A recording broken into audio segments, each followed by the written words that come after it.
Well, hello there. Hello. Welcome back to Outside the Cinema, your weekly source for cult movie discussions. If you're listening via a audio version of the podcast, cool. If you're watching us on any of the places that we now stream to, whether it be Twitch, YouTube, or Facebook, welcome. Somebody had posted a YouTube comment about our conversation on last week's show, and it got weird. Like, I wasn't sure if they were being serious or not. I could actually probably just read it.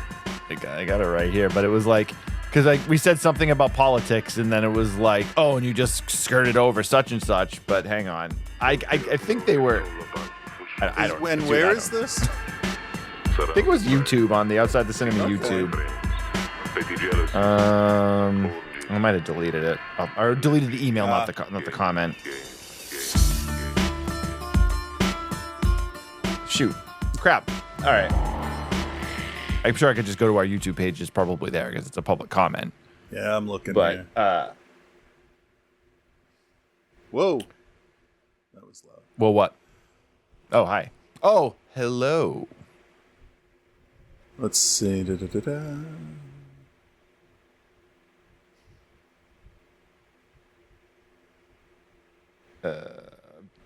is all things that should have been planned before. Oh, yeah, here. You must have strong quads and hams. You managed to bring up Reagan/dementia, then the SC decision on presidential immunity while leaping right past the current situation and man in the White House post-debate without a comment. Well, I don't think that... Well, you got to read the whole comment, though. That's not all he wrote. Okay, great. I can't... He said some nice things about us cherry pick this bullshit. Oh, no, come on. Okay, so great podcast for Special Bulletin. Little known classic that might have been an early start to analog horror. Definitely is credited as that.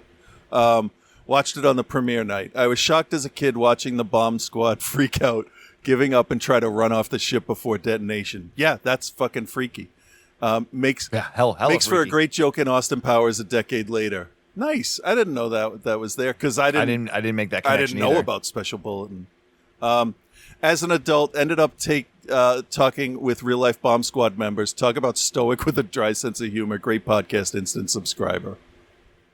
And then you must have strong quads and hams. You managed to bring up Reagan dementia, then the South Carolina Supreme Court decision on presidential immunity while leaping right past the current situation and man in the White House post-debate without a comment.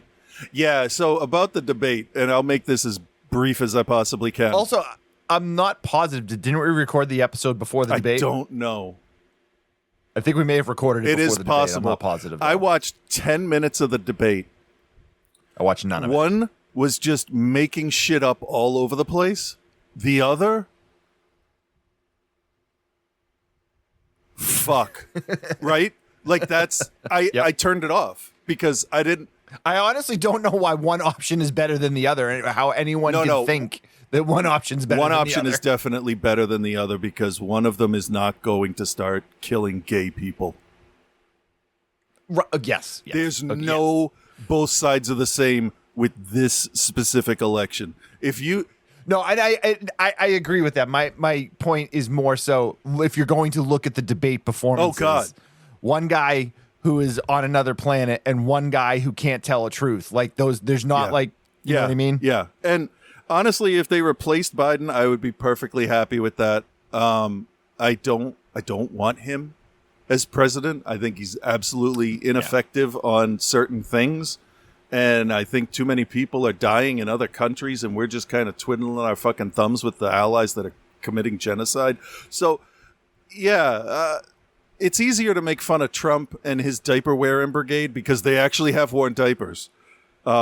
Because Trump has an adult diaper, so they say real men wear diapers. They're real confused about what real men are, by the way. Yeah. So, yeah, I tried to keep it on Reagan because that was the time period. And then the presidential immunity thing, I couldn't help myself. That just... Like, how fucking stupid is the Supreme Court? Not stupid, sorry. How paid off and corrupt is the fucking Supreme Court? How do you spell agenda? Money, M-O-N-E-Y. Fucking Citizens United has ruined this goddamn country. And it's not the Republicans because they try, but they don't. They were reasonable up until Bush was out of the White House and fucking McCain brought Sarah Palin in. That was the beginning of all this bullshit. Start of it for sure. Yeah, no, I don't have strong quads and hams. I've lost a lot of weight, and some of it is muscle weight. And yeah, no, that was it was the worst fucking thing I've ever seen in my life. The guy that said, "Will you just shut up?" in the last debate for the last presidential election, that guy wasn't there.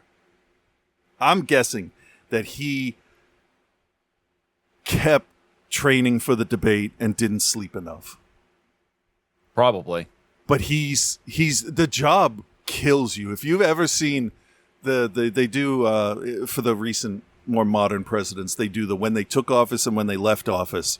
And it's only 4 years, but it looks like 15. So yeah, Obama is the best example of that because he was young. Yeah. He was young when he went in there. Well, he also hit a good point. And he came out not looking young. Yeah. He looks younger now than when he left office 4 years. Well, how many years ago now? 8 years ago or whatever it is at this point. Like, he looks younger now than he did when he left office. Yeah. So I know what it's doing to him, and having to deal with Israel and Russia at the same time. Yeah. Like he needs. Well, dealing with Israel and Russia, and then also dealing with the right. I mean, it's what pisses. He's lucky he hasn't dropped dead of a heart attack, to be honest. Yeah, and if anybody drops dead, it's not going to be the one I want. You know, Kissinger's gone, so it's only one left. Let's get them double quarter pounders in that maw. Anyway, seriously. Thank you. It's really great, honestly, to see new people that we hadn't seen before. So I'm not shitting on you at all, because I've gotten way worse comments about my political views. Sure. For sure. But I also try not to bring up what I did on my other show here all that much. Right. I mean, it's tough. It's tough in an election year, and I'm with you in that. I love that we're finding new listeners and now I guess viewers, because if he was watching it on YouTube, that have come across the show. I don't know how you came across the show, but that's fucking awesome that you did, because as we've said many, many times, the Patreon, is what keeps us alive. Yep. Because independent podcasters can't break anywhere at this point. All the quote unquote best ones have money behind them now, or famous people on them. It's tough to compete with that. Like how this, what is it? Is it How This Get Made? Has a bunch of stand-up comedians on it and stuff, and I'm just a dude that works in a museum. We do the best we can. So as an independent filmmaker, so it's tough. I can back. I don't see us ever get on any lists for like even through the Reddit posts where it's like, what shows are you listening to? I scan, I look for us, and we don't show up. We were always in those conversations, always in those conversations. And now you just can't filter through the noise, because everything is sponsored. Everything is, and we've had sponsors in the past, and we could probably have sponsors now. It's just like there's thousands of them now. The hoops you have to jump through. I never engaged as an independent podcaster. Well, and I've always run that stuff, because it's a fucking nightmare. Like we get sponsorship offers all the time. We're on a whole bunch of different lists, but literally, what you have to do to get $50. I'm like, that doesn't even pay for 1 month of hosting. Right. Or internet for that matter.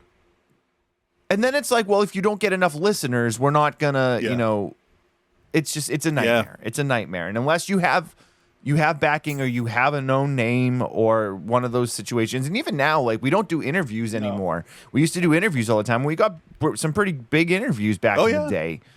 But it's just, then it's if you try to get an interview, it's how many listeners? Right. We have a friend does a show called Projection Booth, and I see the trials and tribulations of him trying to get interviews, and I would give up. I would just get so disenfranchised with the entire thing. I did.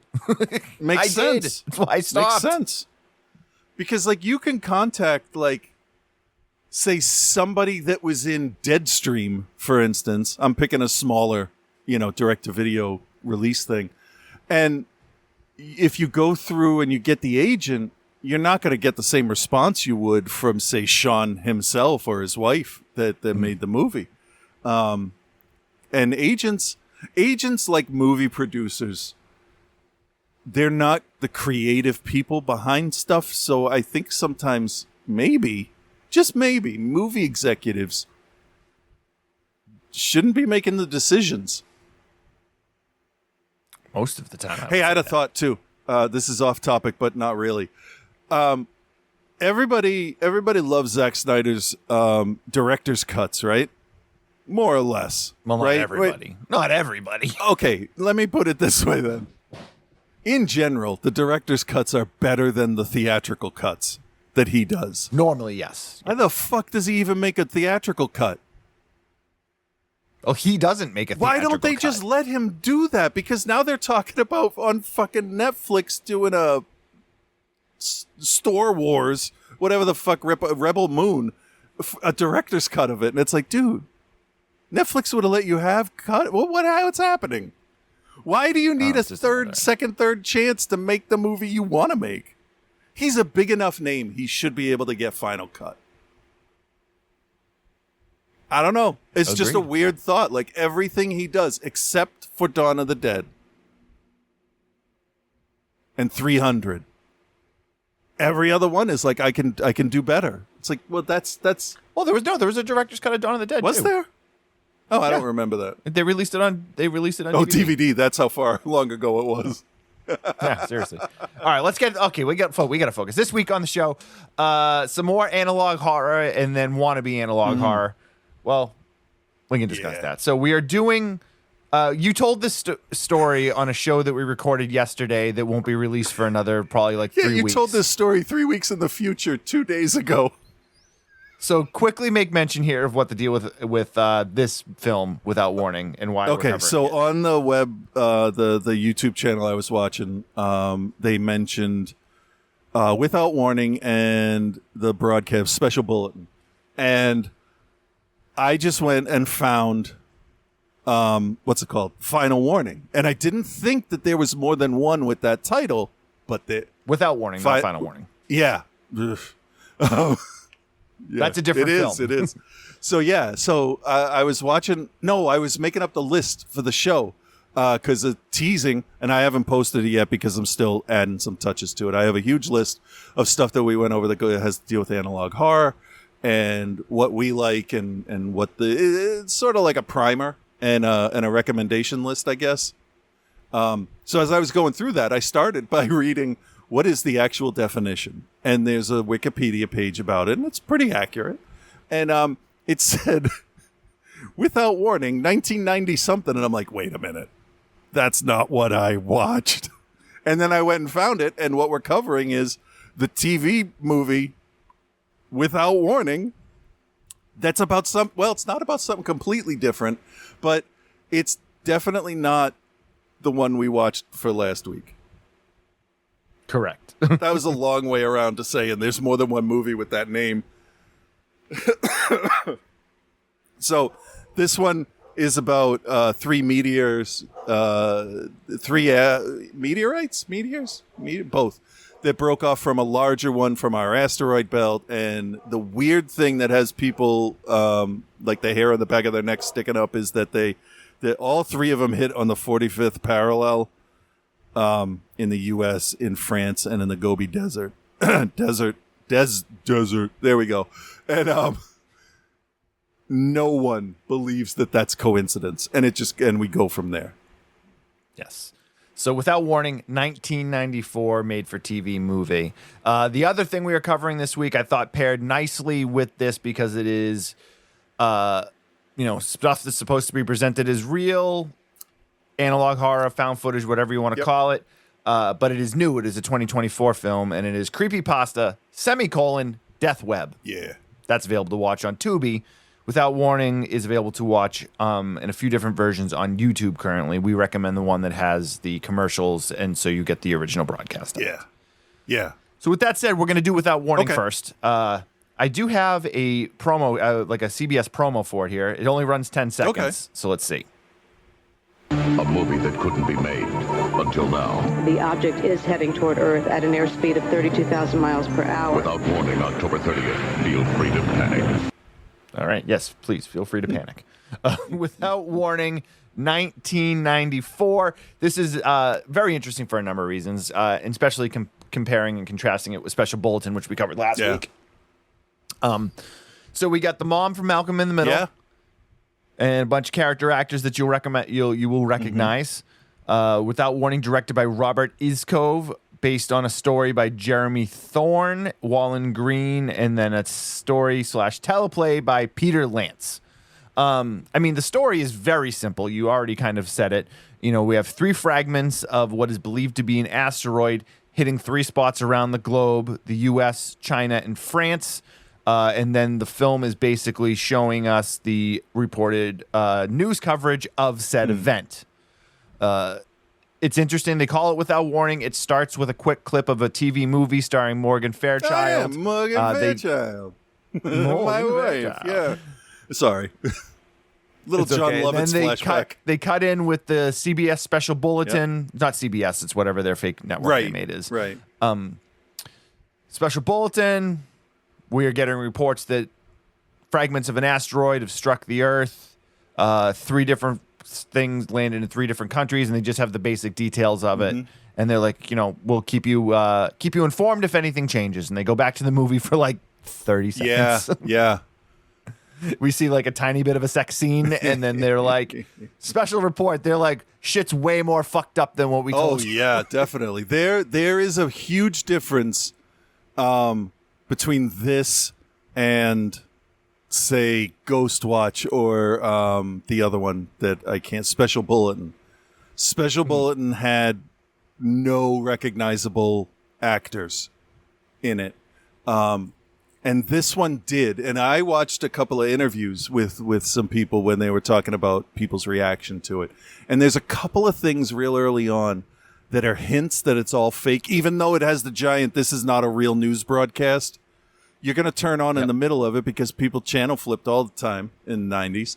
So, John Delancey, Q, or any one of the number of characters he does voice work for, he shows up as a reporter super early on, and he's kind of unforgettable.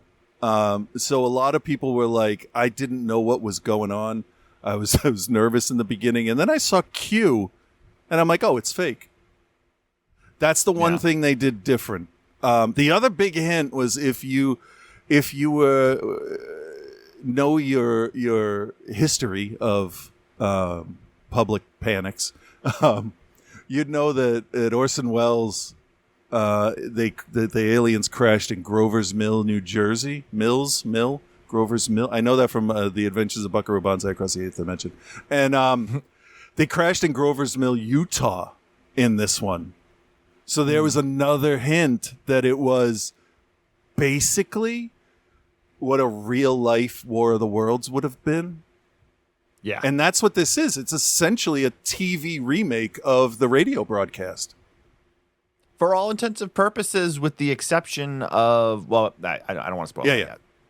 Okay. So where do we go now? Well, and it's funny because it is a very simple story, and what they do here, which is pretty true to life, is they don't have a lot of information for a good chunk of the movie. Yeah.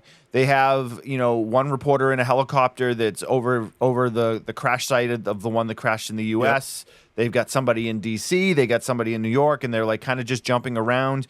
The female reporter in the helicopter, they see a child in the like near the crash zone. They land, they pick her up, and like she's like she's burned and she's catatonic and like doesn't like have any like she's like speaking in tongues, and so they rescue this girl, and then we have a story of where the one landed in France, which landed near a ski resort, and there's a story of a woman looking for her husband. Her husband didn't get out. They eventually find him. Yep. He's still alive. They rescue him and bring him in, and he's doing the same type of talking in tongues. So we get a lot of, there's a lot of hearsay. Why are these, why did these people specifically survive? But they do a good job of keeping you entwined in what's going on while also not really giving you much information, which is a pretty good feat because if you watch, if you go back and watch news coverage of 9/11, we'll just use that as an example. Now I know it took place 8 or 9 years later, but we got to see a lot more of what was going on in that. So despite the fact of the news coverage not really having a ton of information in at the start of 9/11, the visuals kept everybody we kept seeing the towers fall. We kept seeing the planes strike the towers. Yeah. We kept seeing, people running in the streets. This takes place at night. We don't have footage, any really good footage. Let's be scientifically accurate. The American part takes place at night. The American part takes place at night. Yes. Well, and the French one takes place before the sun's up. Yeah, so we go through a whole day with everybody because there are time skips, but they feel a lot more natural than Special Bulletin did. Because I didn't notice them. It all felt like it was happening one after the other. Fairly real time. But so they do a really good job of, without having to show us, they show us a couple of very low resolution people filmed. Because you got to remember, 1994, we don't really have cell phones are not part of people's everyday life yet. Yeah, definitely. And definitely one's not without cameras. I don't even think my first cell phone didn't have a camera. My first 2 cell phones didn't have a camera. I didn't get a cell phone until a little later. My first one did, but it was like a quarter of a pixel. Yeah, I got I think in 1997 or 1998, I got my first cell phone, and it was just a phone. Okay. And it played Snake. Yeah, I think I got my first one 2003 maybe. Okay. Yeah. And I had a Motorola Razr. Oh yeah, I'd already had 2 or 3 phones by then. I was an early adopter of the technology. Yeah. So we get these, these low res videos. We get, people saying what they saw, but we don't really see a whole lot. And in general, in this, they don't show you much of anything, which is good because that's really what it would have been like. Yeah. Yeah, we would have had no idea. We don't get that scene.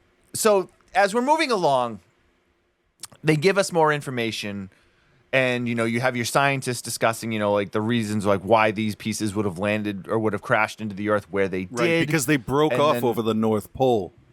Broke off specifically directly over the North Pole. But then they start to bring in the NASA scientists, and they show you they start to it's a triangular. All 3 of these pieces of the asteroid landed and struck in areas that were all of the same longitude and latitude. Right, and they were all relatively remote compared to the cities and towns around them. It was like if it was directed, it was as safe as you could possibly drop a stick of dynamite in the woods. Right, exactly. So there's the conversation of how does this happen naturally? And there's the people that are it can't happen naturally. The chances of it happening naturally are literally non-existent. And then the people that are but you never know. I'm anything, magnetics and fields and blah, blah, blah, blah. So you get that argument because you get the guys and they're bringing in. So now they're bringing in these scientists that specialize in the SETI projects. And so now you get the people that are starting to question. So you have Malcolm in the Middle's mother being well, we have no proof. And then the other guy is yeah, but we don't have any proof, but there's a lot of questions we need to be getting answers to here. Yeah. There's also this B story that becomes the A story about Dr. Avram Mandel, who in the very beginning is in every disaster movie, you got that one guy like Jeff Goldblum in Independence Day who knows what's going on and he can fix it. And that's kind of what they're doing with this guy. They show that he's picked up by a helicopter. He takes an F-16 to the Johnson Space Center in Houston. And he is the grimmest person in this whole thing because he knows what's going on. Yeah. And his story, he doesn't show up until the 3rd act, but good actor, good character, and they gave him the right stuff to do. Yeah. His one line he delivered was a little hammy. The "you don't know." I don't know if anybody could have pulled that off, believably. Because it should be more of a, what do you mean you don't know? They're not telling you, fucking motherfucker, blah, blah, blah, blah, blah. So yeah. Anyway, Yeah, so there's a big mystery about him, what's going on with him. And they try all this different stuff that they tell you, it could be this, it could be that. And it really is just like 9/11 before the second plane hit. Once the second plane hit, everybody said, we're under attack. We knew at that point. But at this point, we don't know. We don't know what's going on. And it's interesting. Yeah, and it's interesting, too, because it brings in this kind of moral idea of, like, if there is extraterrestrial, I mean, I think there's extraterrestrial with out there, statistically, but whether we met them or not, I don't know. Intelligent life is one thing, but life itself, definitely. Yeah. So there's this moral thing of, like, what to do. Yeah. And then there's additional they discover there's additional asteroids coming to Earth. What is it, 2 more in the next wave? Or was it 3 at a time? I think it was 2 or 3. Yeah, it was 3 because then you start getting these radio broadcasts of like what seems at first to be noise and like, but they're coming to Earth, and there's like these asteroids coming, and there's the like, well, okay, we're gonna get into some spoilers here. Yeah, I think that's fair. Yeah. So if you don't want this spoiled for you, take the time to watch it. Yeah, did I find this on YouTube? Is that where it was? We found it on YouTube. Yeah, found it on Watch YouTube. the one with commercials, because that's how it's definitely written. worth watching. Not to ruin the grade beforehand, but just if you don't want to know what happens in it, watch it first and come back to the review. Yeah. So, okay, so there's now more coming. There's 3 more coming, and the U.S. government decides to blow them out of the sky. Right. Because shoot them down with nuclear weapons. They're because a threat. They're a threat, and they're coming to the Earth, and the size of them is going to be catastrophic. Yeah. And this whatever reason, there's radio things. There's no communication that they're able to decipher. So we're gonna blow these out of the sky, because if we don't and they slam into Earth, everybody's gonna die. Yeah. And the interesting thing too is they keep reporting on the condition of the skier and the little girl through the whole thing too. Yes. Because you're concerned about that. They're the only survivors. Yeah. And people want to know, like, they were talking weird, like, what's going on. And that ends up becoming a very, like, important, integral part at the very end. Oh, yeah. But there's this thing of, like, the guys arguing you can't just blow these out of the sky, but then they're like, well, what else are we going to do? Like, are we just going to let them hit the Earth? Right. So, without giving away the finale, because honestly, the finale of the film really, I think, is very, very good, in the way they kind of close this all together. Yeah, and I won't give it away, but there's just this moral well, what should we do? Mm-hmm. If there's intelligent life out there and they're trying to contact us, but they don't contact us in a way that we know we're going to be safe, right? What do you do? Right, and that's something I think about every now and then when I watch movies like this. It's like we have, as humans, a specific way of communicating things we expect as communication and all kinds of stuff. Like, we have our baseline of what we do, but we don't know what any other life in the galaxy or the universe, for that matter, how they would have evolved. Maybe it's built into the molecular structure of the asteroids that are hitting. Maybe they're telepathic, or maybe they don't communicate. Who knows? It could be entirely alien. Yeah. Well, and you look back at other alien invasion movies where, like, we do try to, like, we'll use Independence Day just as an example. Like, the ships show up and we try to communicate with them, and then they're like, fuck you. Yeah, boom. Yeah. Those aliens definitely were here for something. This one, we're not. I mean, are we even sure at the end of the movie what the purpose of the first meteorites was? Not really. Yeah, I like that. I like that a lot. Not really, no. I mean, you get a little information with the communications and stuff, but, like, there's no point in this. Again, I guess spoiler. There's no point in this movie where, like, aliens show up and they're like, whoa, you attacked us. We were just trying to be peaceful. Right. People insinuate that because they crashed the asteroids in areas where there wasn't a lot of human life. Yep. So it's insinuated. Yeah. But there's no point where like you have the spaceship land and the alien gets out and like we come in peace Right. and then they get shot or something. There we don't have that scene. No, they and I love that we don't. I think that's what actually works best about this because in all likelihood that's not what's going to happen anyway. Yeah. It's what's really funny is it's kind of like what the bugs did in Starship Troopers where they flung asteroids at Earth. And that's they claim that's what started the war, but we know what really happened. Right. And like one of my favorites like is the V miniseries are like the original like early 80s ones are some of my favorite because those aliens come and they're like all friendly, but then we find out they're not really they're they're using us for something that else, was man. definitely a How to Cook Man inspired one, and for sure. V was fun. And if you don't know, and I don't know why you wouldn't know, but everybody's different, right? Watch V and see if you recognize any skinny little nerdy dudes showing up in there. Yeah.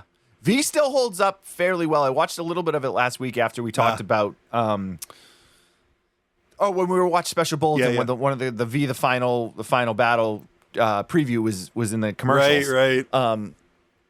And so I went back and watched a couple and yes, it's hokey because it's early 80s and it definitely seems silly and the special effects are bad, but the charm of it is definitely still there. Right. Yeah. So getting back to this so we watched a video of the original broadcast from Pennsylvania CBS affiliate. So we have full commercials in this, and as we had said earlier, and we said with Special Bulletin last week, if you can watch this, that's the way to watch it in its original presentation. Because again, I don't think watching it with the commercials removed does it justice. Right. The commercials it hurts the flow. Yeah, the commercials are sort of there as almost like a time jump for the movie. It gives you the viewer a break from it for a second, so then when it comes back, they can just get right back in and be like, things have gotten worse since you've been away. Right. And that works. I don't know how it would work if you just watched straight through. Right. The commercials in this aren't quite as fun as the ones in Special Bulletin because 90s commercials are far different than early 80s commercials. Oh, God, yeah. Yeah. So I feel like we need to find some sort of like analog horror type thing from like the early 2000s with commercials in it. Okay. I don't know. I'm going to put that on you and see if you can find that maybe for next week. Yeah. With an original broadcast and with the early 2000s commercials. All right. Because it definitely is. The 94 one is a very, very different feel than the 84 one. And maybe it was the CBS affiliate. The advertisers are different. It's still good though. We get some like Stetson commercials and like a lot of car commercials. Oh, definitely. A lot of car commercials, and a lot of coming up this week on Dave's World. Yeah. And Touched by an Angel was the other one that showed up quite a bit. Anyway, why don't we grade this then? All right, Chris, 1994 TV movie Without Warning. Do you recommend and was your grade? Yeah, I'm going to recommend this. I actually like that it's kind of a reward in a way for watching the wrong movie because this is so good and it's so well done that like it just made up for all of the goofy stuff in the last one. Anyway, I will say that this ending of this movie is right up there with some of my favorite endings. And I'm not going to tell you what movies because that might give it away, like how the whole thing ends. But like, I watched the second half of this again last night, and I got literal goosebumps watching the end. I got chills because of the way it happened, and it's an absolutely fantastic ending. And the one of the news reporters as his sign off from the broadcast gives a quote, and it can be taken one way as a metaphorical thing, as like fate, but also literally, which I really liked. And it basically sums up the entire reaction to the whole thing. Right. Very, very well thought out.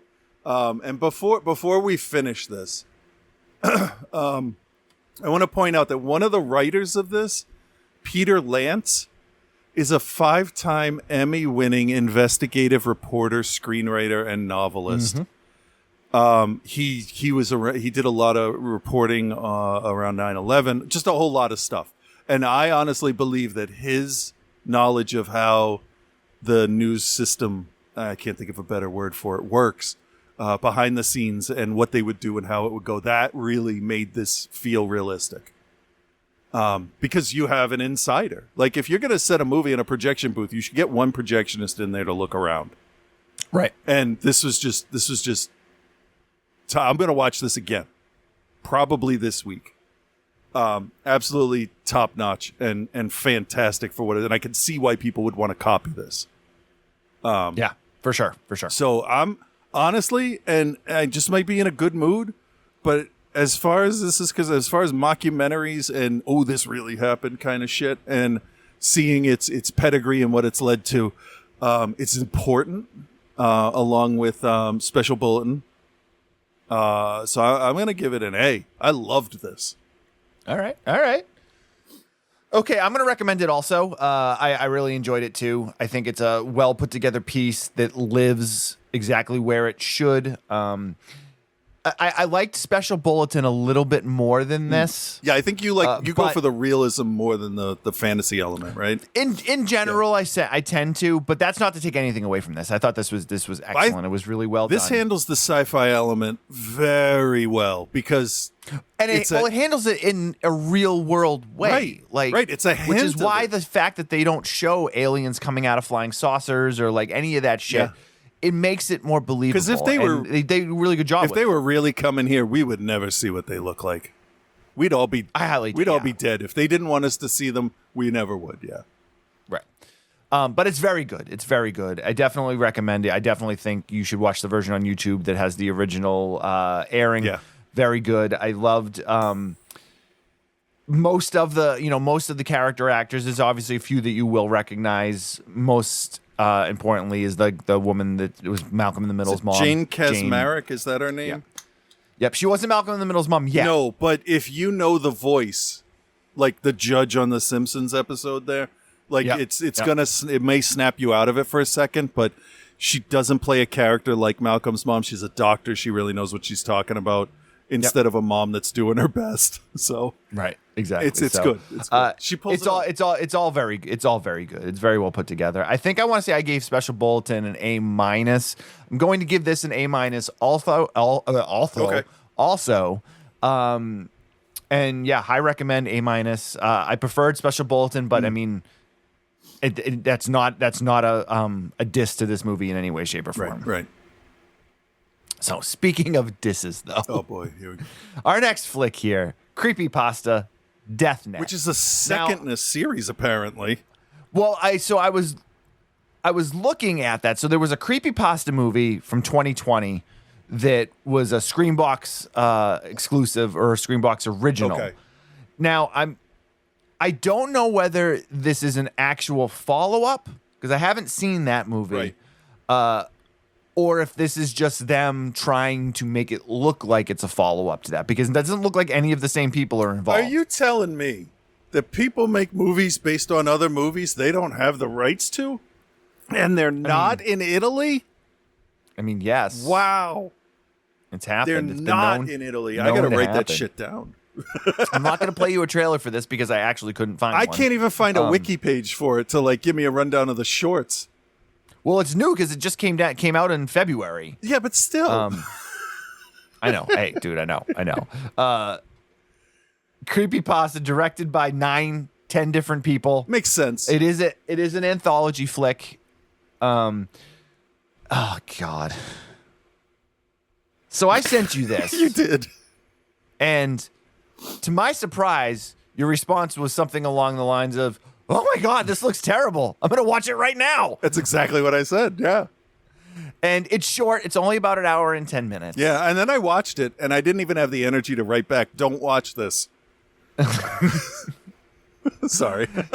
So it's an anthology flick that doesn't have a wraparound theme to it. I thought they were going to because it opens with a guy that is I guess supposed to be like a YouTube personality.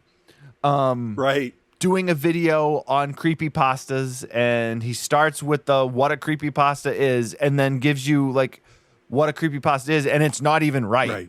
Right. Like, I don't remember exactly what he said. Do I have I it don't here? Maybe I could remember just either. fire A lot of this flew right out of my head. Let's see here. Let me see if I can just get it up here real quick.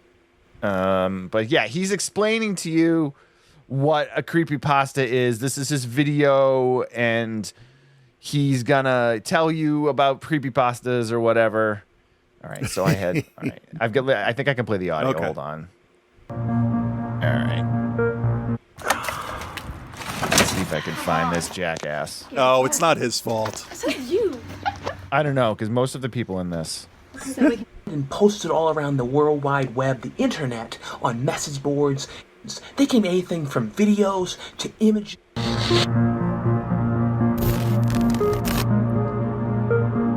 All right, so here it is.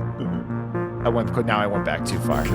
But what are you laughing about? It just doesn't matter in the grand scheme of things. I love that you're looking for it, and it's filling out this review with some time, but No, and here's the other thing that drove me insane with this. We talked about this on one of the shows we pre-recorded yesterday. It's supposed to be like an analog horror, found footage type thing. And they don't even get their fucking like digital interferences right. yeah. You have like a VHS style thing where you're getting these weird tracking issues, and then you have the spinning loading thing in the middle of it. Yeah, I don't get that. I'm like, it's supposed to be a VHS, but you're showing me a digital lag. Right. Like, you can't even get that right. No. Sorry. No. Anyway, so he's gonna pop up in a sec here, and the poor guy, the poor actor, he's. Hang on, I'm gonna pause before he starts. He looks like a fucking dickhead. He did the best he could. Whoever this guy is, they put too much makeup on him. So he's got like, he looks like he's got his cheeks are like with like pink with rouge. And it's not rosacea, so I'm not like trying to like make fun of this guy's like a skin condition or something. He definitely has rouge on his cheeks that's like bright pink. And then he's wearing like a light pink lipstick. But he's not like supposed to be like a flamboyant like a gay actor, or like he's not presenting himself as something that's supposed to be wild and kooky. He's supposed to be like, hang on, I'll just play it. Okay. Creepypastas are horror myths and legends. They can be anything from videos to images to stories that are all spread and posted all around the World Wide Web, the internet, on message. First, they are not myths and stories. No, but are they turning this into a this could be real? Maybe. I hadn't thought of that. Maybe. Creepypastas are 100% purely created fictional stories. Yeah. That have become urban legend. True. Boards and websites and forums and social media all over the place. Creepypastas are all usually paranormal related in some frame or mind of another, but they usually are there to invoke fear and to creep you out. Hence the term creepypastas, because creepypastas is there to scare the shit out of you. They can be tales of murder, mayhem, paranormal encounters, otherworldly creatures, tales of suicide, anything like that, anything really ghastly and ghouly and creepy, that usually has a form of creepypasta. Now, this guy is dressed like a fucking asshole. Yeah, that's the point, right, though? He's wearing just a plain black t-shirt. He's got all this extra makeup on that he doesn't need. He's got a baseball hat on that is literally just a plain black baseball hat with like a leather bill on it. And he's, of course, got all of his signed convention, photos and posters in the background, which is, he nailed it. As I say this, they're all back there. But it's like, I was just gonna say, it's so stereotypical and just like presented poorly and not believable. Yeah, I think this is set up, the intro with the guy. I think it's set up for him to like you've sat down to watch this movie with your grandparents, and he'll explain what a creepypasta is, so you don't have to. I think the viewers that they're hoping to get may not know as much about it. Right. So the thing that frustrates me the most about this part of it is he comes and he does this introduction, and then we go into our first story. But then he comes back again. So I thought that he's going to be the tie for all of the videos that you're going to see. 100%. He's going to tell you the stories, and then they're going to show you the stories. Yeah, he's your crypt keeper. But he's not. No. Because he comes back again after the first one, and then we never see him again. Right. It's almost like he should have introduced the one he was introducing. Or he's the last. He should have been part of it. He could have been the last story and the first story. And that would be like, oh, those are some crazy stories. Hi, here's my favorite. Boom, done. Right? I mean, right. Could have been. Could have been, should have been, would have been. Yeah. And that's where this film suffers the most. I can get by, the actors you hired probably aren't actors. Yeah. This is 90% definitely a couple steps up from fan made. Couple steps. I can get past that. I can get past the low budget camera. Some of this stuff I'm convinced was filmed on a phone, which is fine because that's the aesthetic they're trying to give you. Yeah. But what I can't get by is how fucking weak the writing is in this film. Yeah. Like, there's like, and these stories, I think they give you 9 or 10 stories. There's a lot. And they're all really short. They're all like, I think all of them were, I want to say, were under 5 minutes. Okay, I would have said 10. That would have been my guess because I didn't check. Maybe, I don't know. But they're just so elementary, and I don't understand. And not that I'm not going to go out there and say that I'm like really good with creepypastas, and I spend all the time on on the different forums like reading the creepypastas. Like I've read a bunch, but I'm not going to tell you that I know all of them. And I don't even think I think these are all made up ones too. These aren't ones that were out there in the ethos that they then made short films from. I didn't even think to check that because there's so many stories. I didn't recognize any of them. No. They try to give you and in between each one, they give you a text of what the story is going to be. Yeah. They don't keep it on screen long enough for you to read it. Okay, good. It's not just me because I can read pretty fast, and these popped off the screen like I had like 3 words left, and I'm like, what? That was way too fast. Yeah, couldn't. Yeah. As a guy that makes documentaries that has to put lower thirds on, I have dealt with a lot of people being like, you need to keep that up there longer. Oh yeah. What about the pink? I remember, and you could stop me if this sounds insulting. You had filmed a guy once, and you tried to color correct him in Survival of the Film Freaks, and he still came out pink. Do you think that's might have been what happened with this kid? No, because if you like, I have him in front of me here. I don't know if you do. No, I don't. I'm not ever bringing that up again. Hang on. So if you see here, it's kind of hard to tell there. But like if you look around his eyes, it's very white. Okay. So you can see where they stopped putting the makeup. All right. He's got Trump circles, is what you're saying? Yep. So he looks like he was wearing sunglasses. Okay. And it's not, and it's too pink. It's too pink to be sunburned. Okay. All right. But then if then like use the makeup to tone down the peakness. Yeah.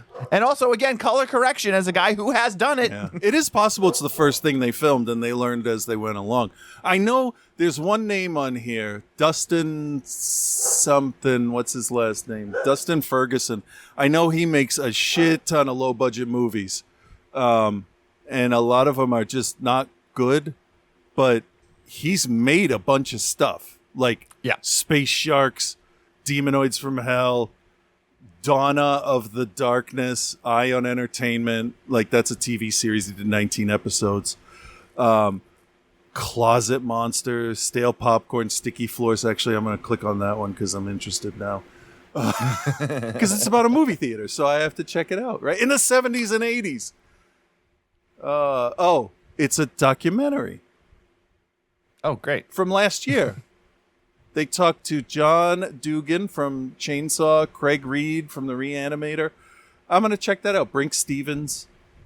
Okay. What's it called? Stale Popcorn and Sticky Floors. And it's on Tubi. By Dustin Ferguson. And Josh... Stale Popcorn, Sticky Floors, available on Tubi. Oh, nice. Nice. Josh Spiegel. Oh, Wild Eye Releasing. That does... Josh Spiegel that does the movie timeline stuff. He loves reviewing his movies because they're bad. And I think Dustin knows that they're not great, but that guy is out there undeterred making movies day after day. And I got to respect that. There's a film called Las Vegas Frankenstein. I would watch that. It's on Tubi.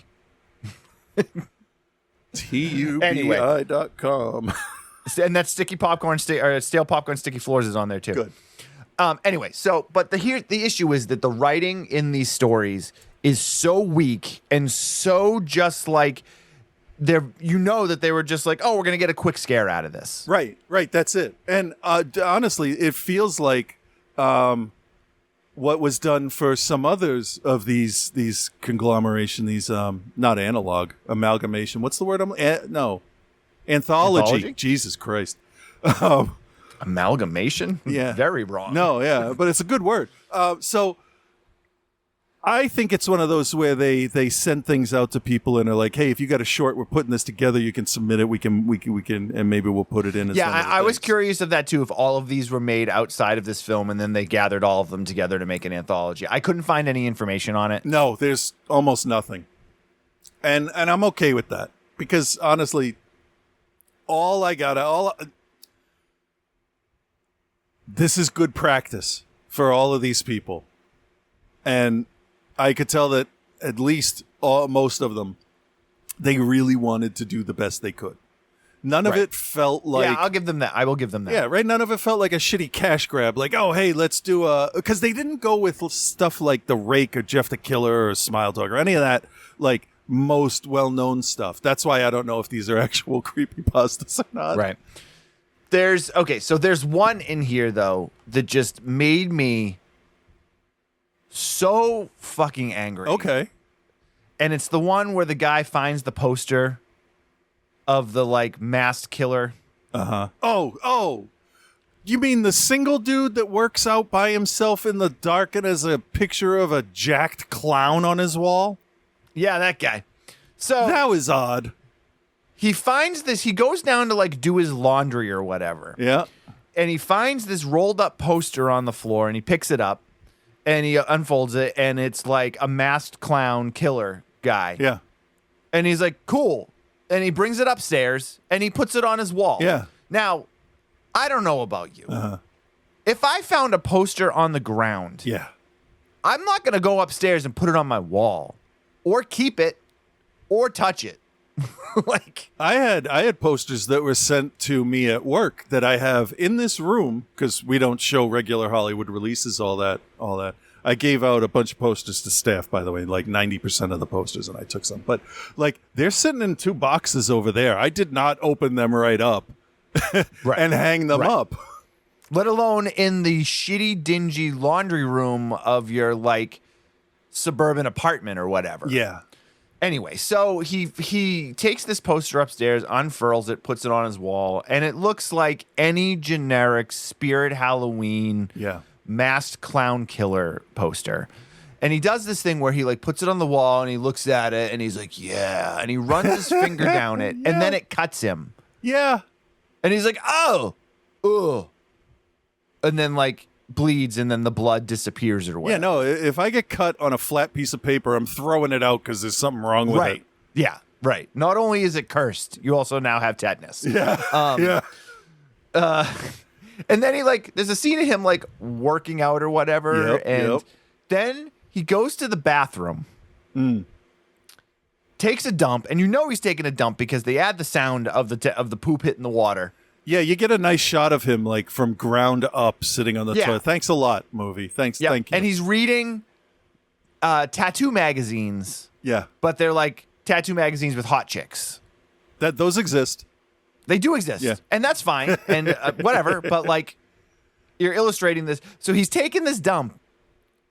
And then when he's done, he just stands up, pulls his pants up, and walks away. Oh, that's right. This motherfucker didn't wipe. He has a phantom poop.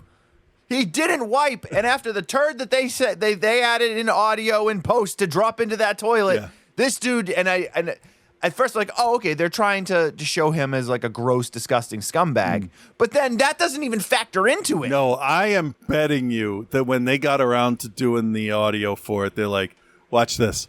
If you put this here, it looks like he doesn't wipe, and I'll bet they just fucked with him as a joke. Because I think they just overlooked it. I don't know, maybe. I think they just overlooked it. Anyway, so then the killer comes out of the poster and kills him. And then takes the poster down and rolls it back up and then just leaves it in the hallway. Yeah, for somebody else to find. It's a decent idea. The poster that's a gateway or contains a whatever. But I think when my kids write stuff, I'm like, hey, before you submit that to that contest, let me read it. Let me just, and I'll give you my honest opinion, and your mother will too, before you do, because like if my kid's writing about a guy who is conscientiously objecting to World War II and runs to Scotland to get away, like you kind of need to know what's going on in that time period, right? Right. One thing that would have made this better would be if the poster had the ability to look like your favorite thing. So in 1986, for me, it could have been like Ripley with the gun standing, on those giant door posters that they used to have, or fucking Darth Vader or whatever. And then that comes out and kills you. And it could very easily just have been a bikini model or a sports star or anybody. But to have it... Or an album cover for a band. Oh, yeah. Yeah, you could get weird with that. But, yeah. All of these are better ideas than what they did, by the way. Well, my idea there for having a sports guy or whatever come through, that's cheap. But doing a character that's not just a clown mask on a jack dude, that's not that expensive, so... But yeah, I mean, it would have been better if they got Peyton Manning. Like, yeah, exactly. Kills you with a hard pass to the head. That's been done. I've seen Deadly Friend. But it'd be better if Peyton Manning did it. That's true. That's true. Anyway, all right. So there's like 10 stories like this that are just bad. It's like they gave the writer a chance. I mean, but not enough of a chance. Because I don't believe outside of this grouping, I don't think that this was supposed to be anything but something they did and put on their own channel, and I don't know. It just doesn't feel well. See, big. now what I get though is that all these stories were written for this movie, and then they doled them out to directors to make. Okay. Because if you go under the writing credits, there's only two guys credited as writers. Oh. This guy Tony Newton, and then this guy Dave Keel, who's only credited with the segment of Topsy Turvy Town. Which I don't remember that one. I don't remember which one that one was either. No, because like they're named stuff, and then it might not have to do with what's going on directly in the movie. Like sometimes that happens. Maybe. But the biggest issue is none of the stories have any type of development to them. And I've said it before, you have to have your 3 plot points. Even if you're doing like a 1 minute long short, you have to have your 3 plot points. Yeah. And most of these just like you're dropped into a world you don't understand. Like the one where the like people are committing suicide and becoming ghouls or whatever it was. Like the girl sitting on the bed. Yeah.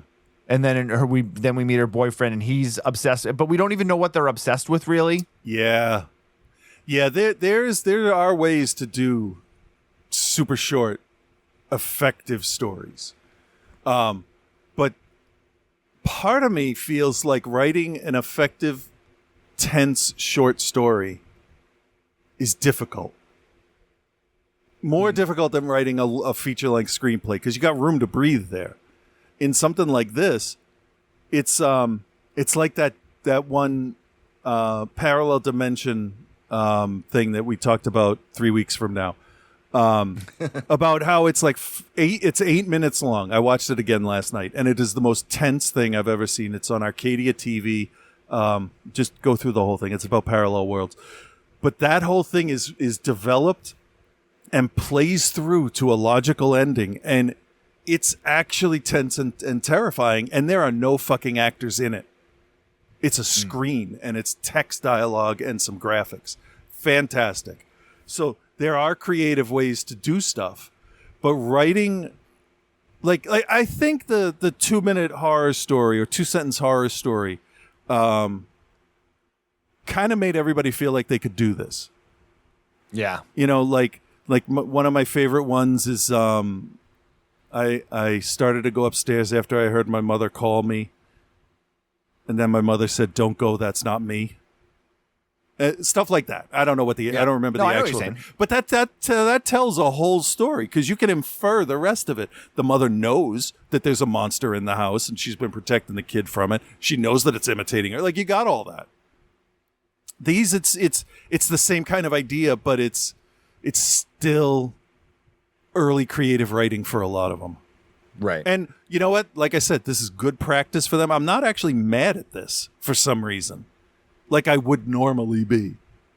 I'm pretty mad at it. There is a sincerity to it that is kind of charming for me, but it's bad. The movies are not. My thing is, sincerity can only take you so far. Yeah. Because your sincerity has to come across better than it does in this. This much more it felt like a cash grab to me watching it. It was very much like, hey, creepypastas are cool. That other creepypasta movie came out. We can do this. Yeah. Yeah. Rather than developing your idea. Because, like, I don't have a problem with the idea of doing a creepypasta set of movies. No. They're, some of the stories are excellent. My problem is that rather than doing 10 quarter-boiled ideas, why not choose your best 4? Right. And then do build like them up. 15 to 20-minute segments and make 4 really solid ones. Yeah. Yeah. It's lazy, and it's one of my most frustrating things as a struggling filmmaker, in that, like, people will just put it out just for the sake of putting it out. You know what? If you're not happy with it, it's not fully realized yet, don't release it yet. Yeah. Why do you think, not only reason, but one of the reasons why friggin' Don't Forget to Leave took 5 years to make, outside of the COVID stuff, and we wanted to get it right. Right. Right. We could have released that movie a year earlier than we did. Yeah. But we didn't, because we didn't feel that it was ready. It wasn't done. It wasn't ready. We need another interview with this person because it's going to fill out this storyline. We need to do a better job on the audio. We need to do a better job on the editing. Like, those are things that you got to think about. And, like, the idea of just firing stuff out because I'm a filmmaker now. Right. That it's everything that's wrong. Yeah. No director or studio can put out a half-baked movie and expect people to just go for it.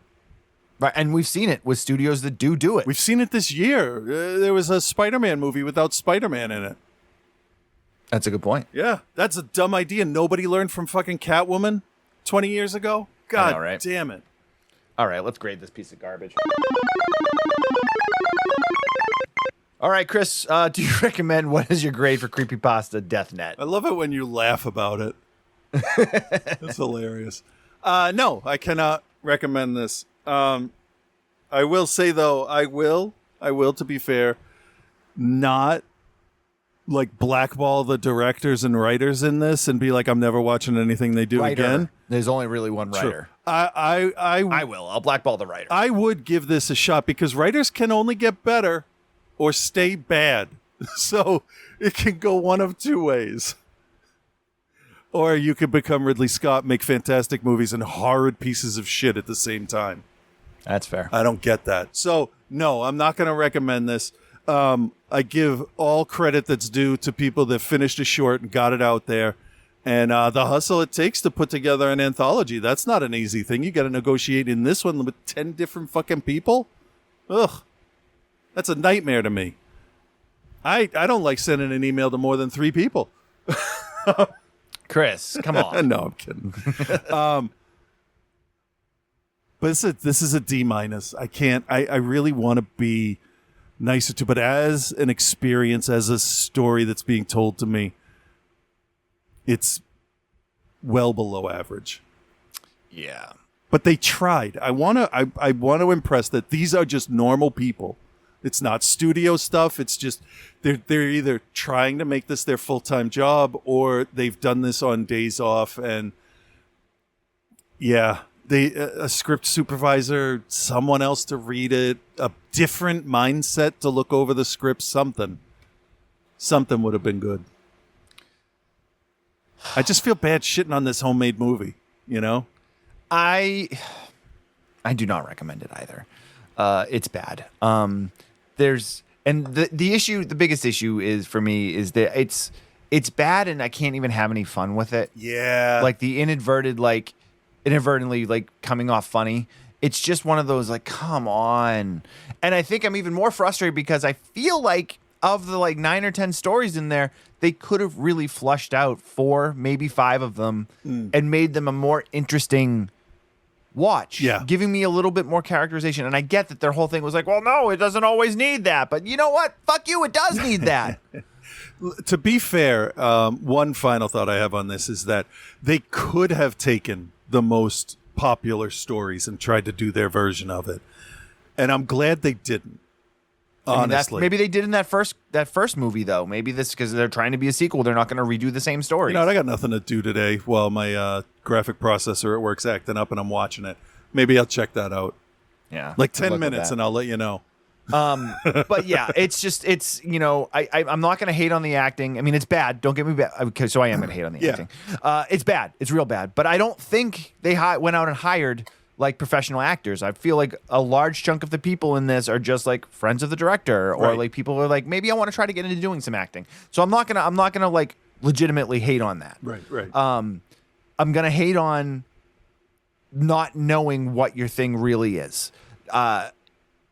Mixing up your VHS filters and your digital filters and like screwing that stuff up is inexcusable.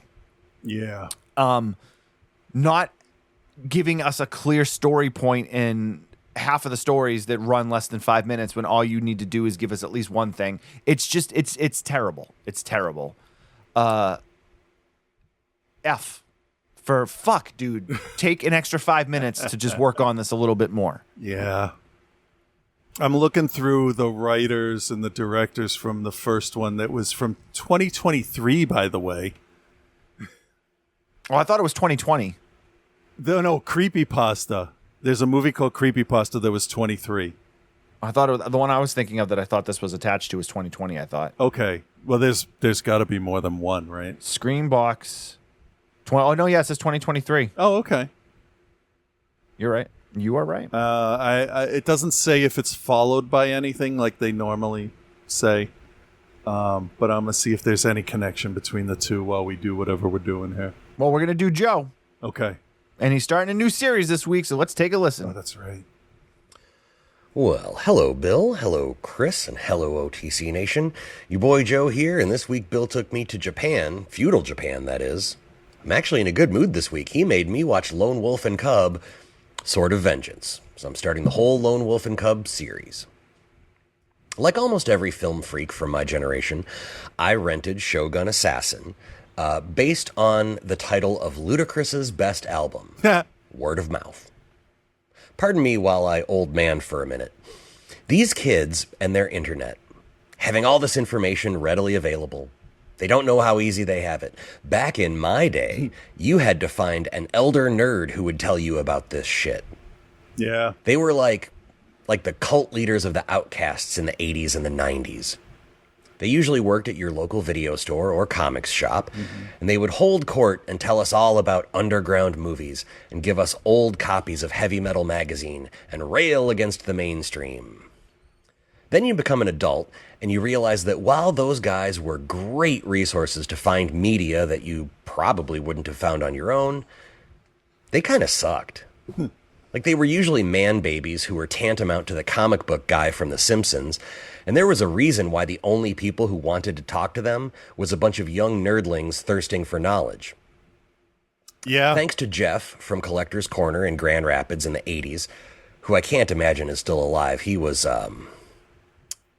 not a healthy-looking fella. Oh. I mean, maybe a woman would have talked to him if he didn't smell like old cheese and misogyny. Oof.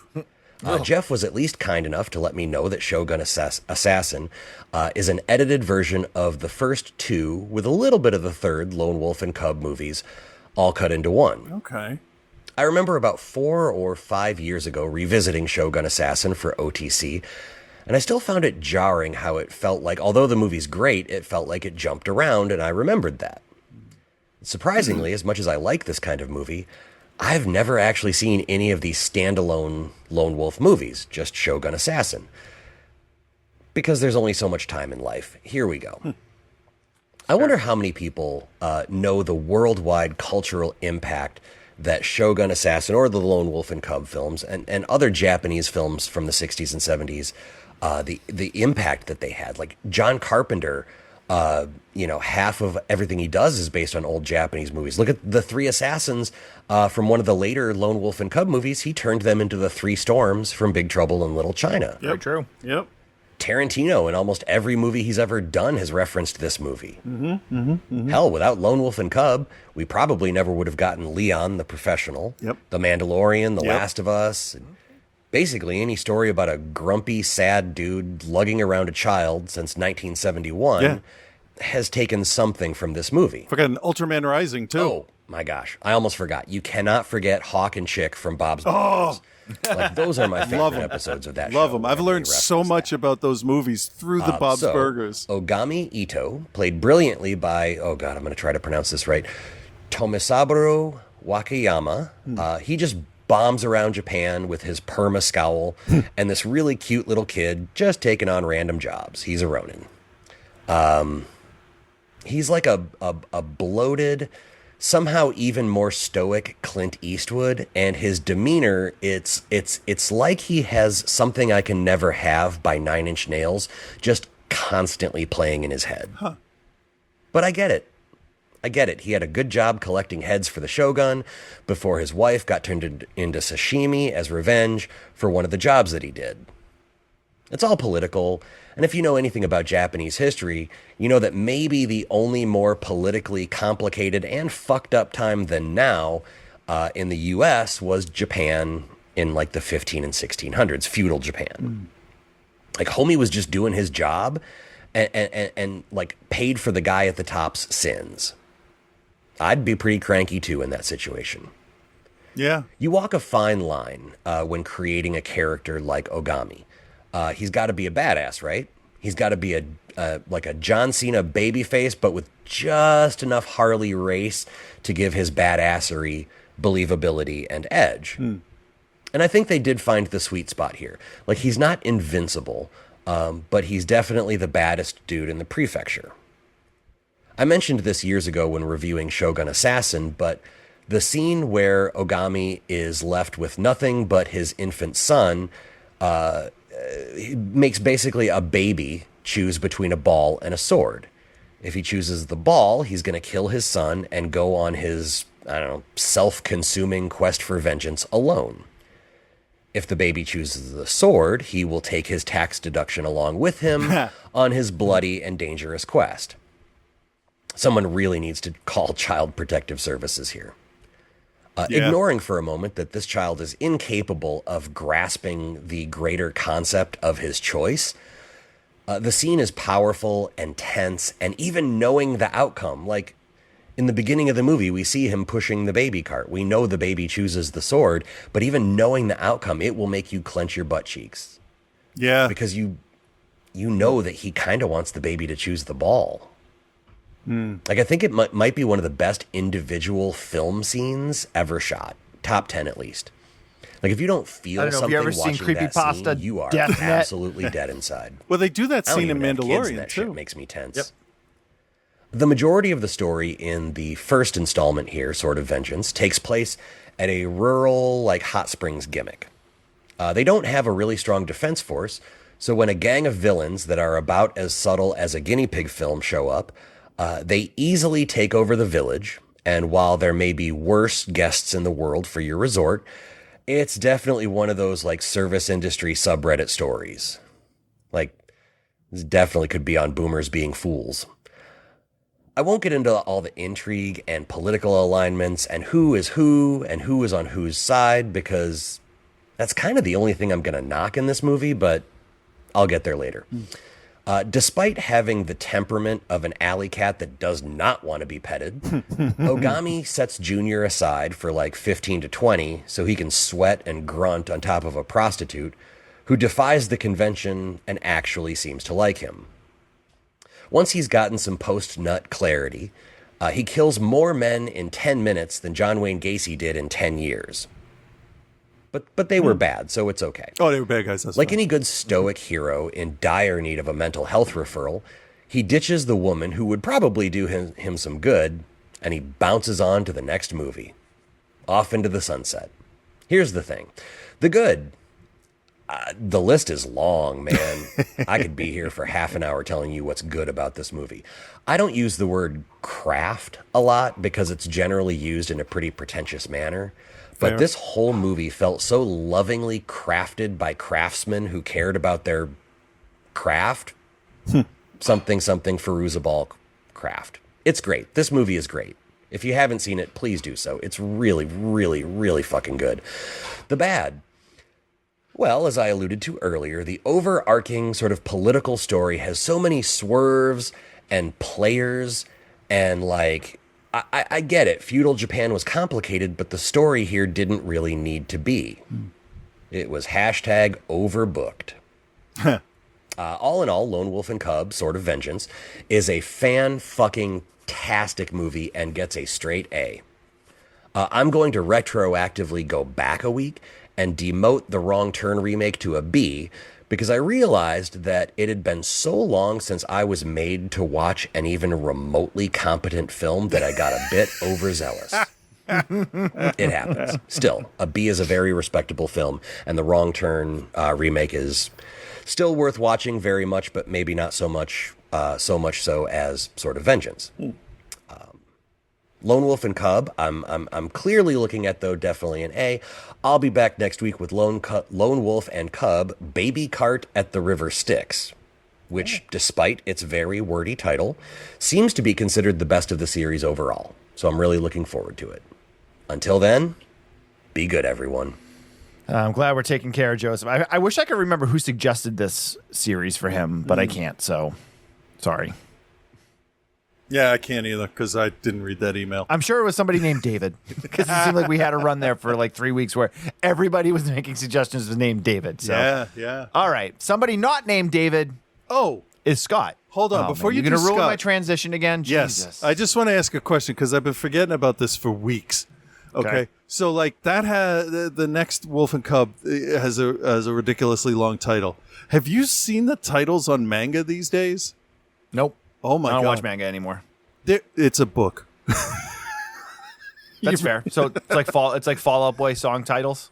Yeah. No, let's see. Let me go here because I have in this list here. Ayla sometimes hides her feelings in Russian. That's one. That's the title? Yeah. The fucking font is so small here. Hold on. There's a good one, but it's a long list. I gotta go together.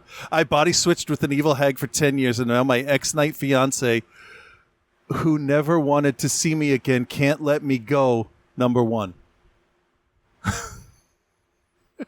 I have no comment. I got no comment on that. I was reincarnated as the seventh prince so I can take my time perfecting my magical ability. The titles are, I'll give it, they're very descriptive. But hopefully you know what you're getting. Holy shit, they're long. Only I know the world is ending and getting killed by rampaging beasts only makes me stronger. Can I make a transition now? Yeah, go ahead. I just that's been like on my mind for a You while. can't say, yeah, go ahead and then start talking more. Oh, absolutely. I'm going to do it again. Speaking of doing it again, Reverend Scott is back. And he watched a movie. So, cool for him. I guess. Whatever. We interrupt our regular programming to bring you this special bulletin from RBS News. This is Reverend Scott reporting.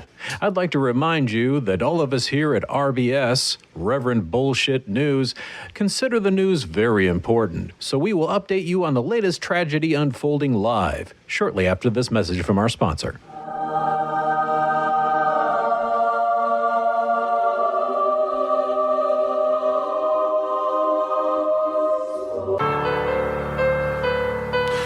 Holy shit.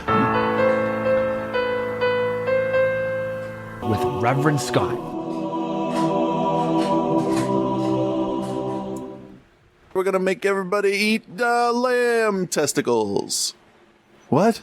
That's about right. Hey there, Bill and Chris. This is Reverend Scott. He truly appreciates our work. It's not just you're my friend. Yeah, no, he really supports filmmakers. Like, no, that's not a joke or like a hyperbole. He's a good guy. Correct. Wow, I really appreciate those kind words that were totally for me and not for someone else entirely.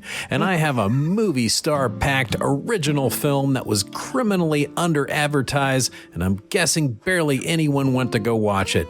But I did, and I'm going to talk about it right after I see how well you did reviewing these movies that were both Chris's fault. It'll still be enjoyable, I think. I'll be the judge of that, starting with Special Bulletin 1983, which was an NBC movie of the week. Hey, I remember those. I don't even think my 21-year-old stepson remembers those. But Bill and Chris sure did, not to mention all the period-correct commercials that were shown during this movie. Definitely got the warm feels in the tum-tum. Don't worry, the doctors will fix that during your surgery, Bill. True. So what's this movie about? Very true. Nuclear scientists that are, they've taken this plutonium, they've created their own bomb, and they're basically like holding the city of Charleston and a large part of the eastern seaboard hostage in that we're going to, where if you don't give us all of the detonators that are in the vicinity of Charleston, South Carolina, then we are going to detonate this bomb and everybody dies. Yeah. Like you said, guys, they want to eliminate the chances of nuclear bombs being used by threatening the use of nuclear bombs, which, as we all know, is the worst thing about terrorists. They're often hypocrites.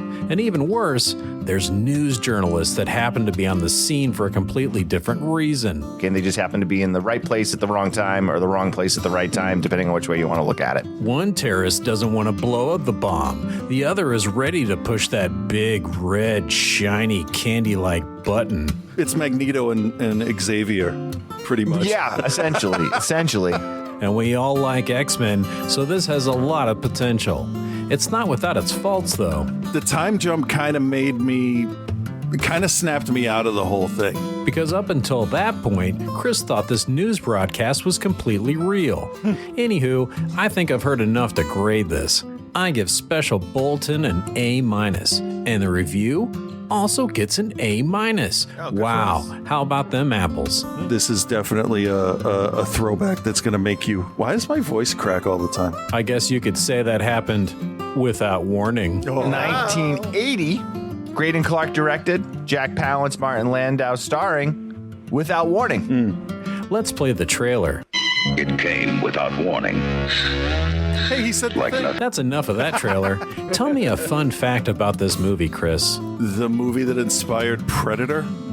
It is? It came before it. There's an alien hunting people, played by Kevin Peter Hall. So it's just like Predator, except that it sucks and it doesn't have Arnold, so no one gives a fuck about it. Maybe besides that it stars Jack Palance as a seemingly drunk man stumbling out of a rundown gas station. And we know it's a gas station because it has a sign on the door, and we've all seen this sign. No hope, no survival, no shoes, no service. So anyway, Jack is that dude that tells the kids to not to do the thing, the Harbinger. They're like, we're going to the lake. He's like, don't go to the lake. Yep. And they're like, why not? And he's like, There's a death hunters. curse. There's hunters there. Yeah. So just don't go there because there's been accidents. To be fair, this came out the same year as Friday the 13th. Yeah, I guess that's fair. So this also stars... He's crazy Martin Landau. And despite having a $19,000 Rick Baker alien head, it didn't make the alien any cooler. This is the movie. It's an alien But this alien was the worst predator ever. Yeah, but he still did the same stuff, right? Stood there and threw things. Yeah. Because he probably thought he was invisible. I don't know. I guess I can respect a mentally deficient alien. So any parting words before I grade this? This is a cheap movie. It sure is. So I give Without Cheap Warning a C+, and the review gets a B+. On to better things. Because I went to the AMC theaters to watch The Bike Riders during its 1.5-day run before instantly getting dumped onto streaming, and then the filmmakers complain about why it didn't do well in the box office. This is starring Austin Butler, Tom Hardy, Michael Shannon, and a bit part by Norman Reedus with the disgusting chiclet teeth, and an amazing nearly 100% of the film being either narrated by or showing Jodie Comer. It's a fictional story of the Vandals Motorcycle Club, based on a real motorcycle club in the photo book The Bike Riders. It has the same name as the movie. Danny Lyon wrote that book. Okay, so that's an amazing story. And I had to give him credit for what I didn't know. Danny spent years alongside the members of the club, taking photos, doing interviews, and just existing along with them.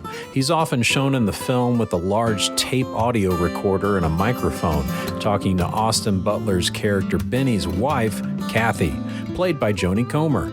She's got this wonderful accent the whole film. It's kind of like Chicago, but like kind of something else Midwestern. I'm really not sure. Now, I'm sure all the recordings he took and the photos that he took helped recall all the events, but I bet the experiences he had were just almost too hard to write down. I mean, because nothing is going to stand up to your memories of it. No, that's true. It all takes place from 1965 to 1973. Benny is a cool and collected biker that likes to break the rules and get in fights. He meets Kathy purely by accident, it seems, and basically scares away her boyfriend, and they eventually get married, the foundation of every healthy relationship. Benny is an original member of the Vandals, started by Johnny. Johnny's played by Tom Hardy. Remember him? Tom Hardy is peak Tom Hardy in this one, by the way. He's also very cool, very commanding, and very short. And he's also very proud of what he's built here, even if it is a bunch of degenerate leather-wearing, fist-fighting, beer-drinking bikers crowded in the same dingy bar each and every night. Isn't this beautiful? And I'm looking at it and I'm like, no, it looks gross. Over the years, the club starts to grow and grow exponentially to the point where not even Johnny can control it anymore. He's got a wife, he's got kids, and he wants out. He wants Benny to take over the club. But after a run-in with some assholes at a random bar that want him to take off his colors, aka his Vandals jacket, and he refuses because Benny is Benny, Benny can barely even ride his bike now because of that run-in with these dudes, one of which had a shovel. It was not fun. As far as Johnny's concerned, no one else can really lead these guys. I mean, there's Michael Shannon, he's a fucking nutbag. And then there's this other guy, he eats bugs, and he likes to tell people about it. The other one is really interesting. The list of rejects that have no other place to go but this club just goes on and on. But that's also what kind of makes them fun to watch. It makes the club almost endearing. I mean, to a point. There's at least one time Kathy feared for her life from the other newer members of the club, and Benny didn't even know about what was happening. I don't fucking know. I'm just peeing. There's a lot of things to love about the Bike Riders. It's kind of a slice of life type of movie that takes place between the mid-60s to the mid-70s. It's a culture that not many have seen in this way. It's often funny. It's lots of loyalty to a fault. It's always very interesting to watch. It's never boring. It's got great pacing, and it never meanders around. There's always a clear movement of the story. So full disclosure, I had planned on going to see A Quiet Place day one and talking about that this week, but that plan fell through. And to be honest, I'm kind of glad I got to see this instead. Oh, okay. Yeah. All right. I highly recommend you check out The Bike Riders. I doubt it's in the theaters anymore by this point, but I'm sure you can go stream it by now, and I give it an A-. Okay, this has gone on long enough this week. What was your favorite part of the segment? Obviously, Cookie Puss. Right? What? No, I mean like of the stuff that I talked about.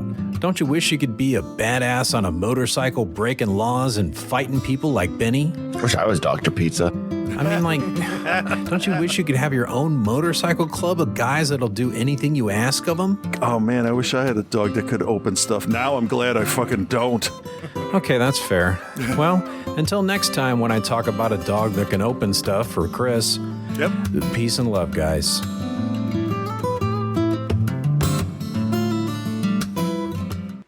Out Outside the Cinema with Bill and Chris on episode 849. I just fart these things out. Let's go. Ridiculous. It is. All right, thanks for joining us on the show this week. Feel free to join us on any of the other places we do the show. Spotify or YouTube or Twitch or any of those. You can follow Chris and I on Instagram at Cthulhu at OTCBill. Join our Patreon. That's the best way to help take care of the show. Patreon.com/outside the cinema. My dog just coughed everywhere. Oh, no. Right, Bark? There he is. Yeah. All right, so we're good for this week. Everyone enjoy themselves, and we'll talk to you next week. Yep. Bye. Bye.